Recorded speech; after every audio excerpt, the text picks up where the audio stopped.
याई फरब नमित जुलाई की तांग कुलहुमदोई सगोल से नमित असिदा लैखिद्रबा श्री श्री गोपीनाथ जीव की पांजी संलाक पो ओइबिरंबा पुखरंबम वीरचंद्र सिंह ज्योति भूषण मतम सांगना श्री गोपीनाथ की पांजी संलाक पो ओइना सही निफुनिथोई सुबना सेवा तौबिरंबा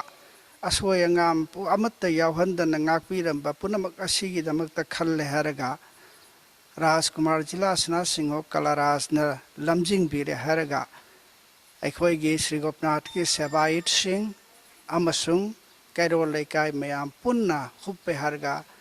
अवाब फोंगदोकपगी मिफम अमा अखोय मफम असिदा पांगुक श्री गोपनाथ मंदिर द पांगथोक सखी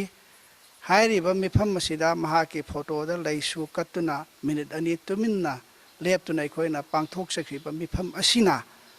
श्री श्री गोपीनाथ की इबुंगोना महाकी पुंसीदा महाकी आत्माना मतम सांगना शांति लेना पानुनबा ईश्वर की खुयादा ईश्वर की नाकत मतम बा इंगना सिकना आत्मा शांति होइना लेरुनुगिदमक्ता अखोय ख्वाई खुदिमुना श्री गोपीनाथ इबुंगोगी जोरोंदा खुरुमजरी अदुगा ईश्वर की मफमदसु मपु इबुंगोय मफमदसु अखोयना खुरुमजरी।